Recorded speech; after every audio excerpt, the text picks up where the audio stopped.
In Conversation, BFM 89.9, the business station.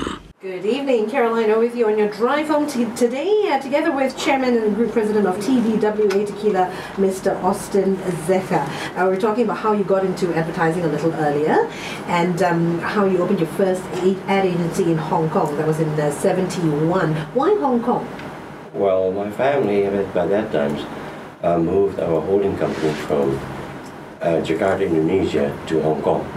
And being the youngest of 5 boys in the family, I realized that if I was going to start my own business, I needed the network support.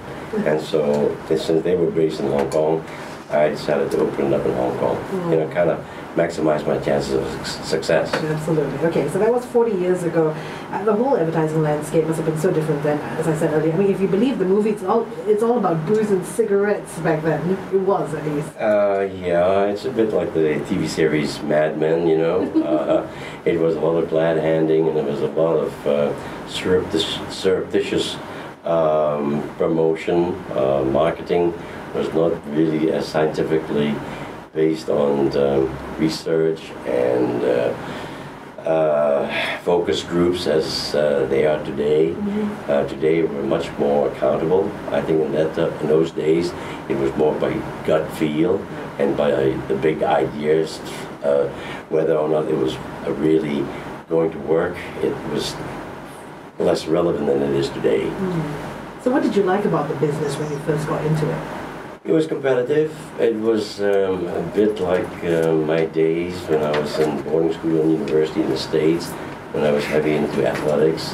It was a bit like starting in the starting blocks and trash talking your competitor on your left and your right, and knowing that only one of you is going to win at the end of the dash. And that was kind of the most exciting thing, that anything and everything worked, and it was a free fall. Yeah, it's a competitive streak in you, definitely. Okay, so once you got your feet wet, did you think, okay, I'm made for this industry? I like the competition. I mean, was there a point to yourself where you said to yourself, okay, I'm going to give it a real shot here? Yeah, I did. It was then, well, you see, I was first exposed to it, as I said, during my Kennedy days, Exxon and Mobil days.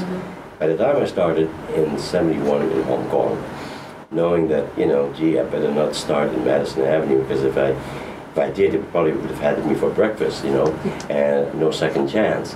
In Hong Kong, with the network being what it was, and Asia, etc., and my older brothers and their contacts, I thought I'd have a better chance.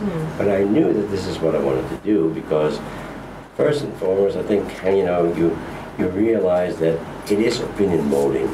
It is competition, but competition of kind of a discipline, even though it was less so in those days, but today certainly it is of a disciplined fashion, and it is taxing on your intellect, because you do have to outthink your competition on behalf of your client, and it's not a case of just outspending.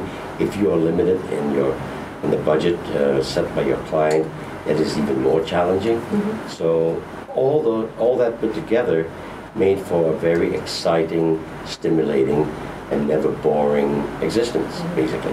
So at that point you thought, yep, this is it for me. Exactly. So now, 40 years later, has that reason for getting into the business evolved? Because you said the business is very different today. Yes, it has. So for you, how has it evolved? Well, it has evolved in the sense that, even the remuneration of what we used to be able to count on in the 70s is no longer in play today.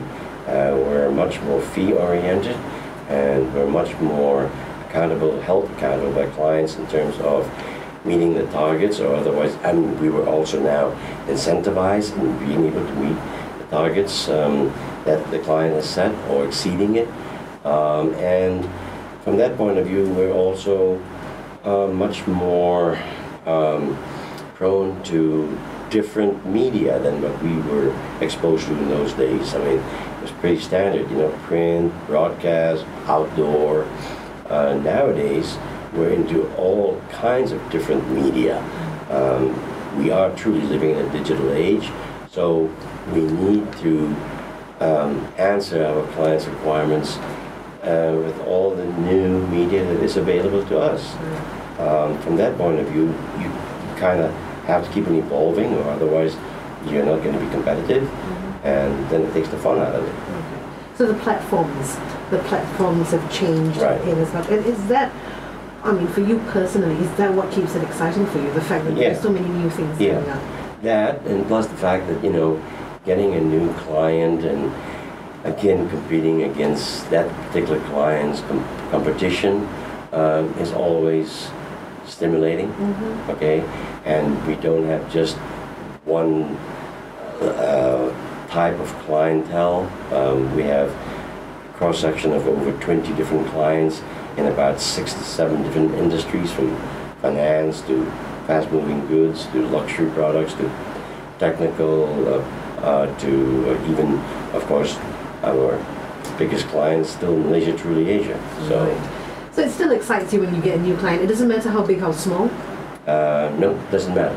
In fact, one can say that if a client has a relatively small budget, he would be much more inclined to be more prudent because he can't afford wastage as much as a bigger budgeted client. So it makes for even much more competitive soul searching as well as strategizing than a bigger client. Yeah, so it forces you to be creative. Yes, To yes. Right. to actually get that mileage. Okay, I'm looking at a text here we received from a BFM listener, Sally, I think the name is. She says, it sounds to me that like you're a people person. Do you think that that's one of your main advantages in advertising? I suppose it would help. Yeah, I mean, you have got to like people because you are really trying to communicate on behalf of your client to the consumers out there. If you are not extroverted enough to be able to express yourself, then you can't put the kind of copy and the kind of brand communications for your client. But would you say that's your strongest point? No, I think my strongest point is to be adaptable because one client differs from the other. Maybe they don't differ in the type of goods they deal in or services, but they differ in types of in being a different human being and different expectations and different standards. So you need to be adaptable at all times in order to be able to click with that particular person. Otherwise, you can't really say that you can be its communicator, okay, or his communicator. So adaptability is, I think, as great a trait as being a people person, you know. I certainly do agree with that, but you know, I'm using my father as an example here. Adaptability is not one of his strong points, and as he's gotten older, it's gotten worse. Yeah, so do you feel that that's the case for you, or is it because you've been doing it for so long that, you know, you've just had all this practice and so therefore you're flexible? Yeah, well, one of the other things is that I have 4 children. The oldest one is 47 and the youngest is 27. So I need to communicate with their generation, even at home. And if I am not adaptable, they'll probably think I'm part of the Jurassic era, you know, so. All right, it's the chairman and group president of TBWA Tequila, Mr. Austen Zecha, with us on In Conversation this evening. Any questions? You can text us 016-201-9000 or tweet us at BFM Radio. We have quite a few here which we will address in just a little bit. Right now, I'm going to play another one of your song choices. Now, you did choose this one, Over the Rainbow. Oh, yes. Judy Garland. Yeah. What does this song mean to you? Well, Over the Rainbow, I actually first heard it, of course, yes, corrected by Judy Garland in The Wizard of Oz, okay? And I was a kid, and obviously, you know, it was something very, very endearing and very, very inspiring. But I subsequently, my first visit ever to Hawaii in 1955, heard it Hawaiianized. And when they played it, I was sitting on Waikiki, believe it or not, and it was just so stereo. I mean, it was as if it was straight out of a movie set.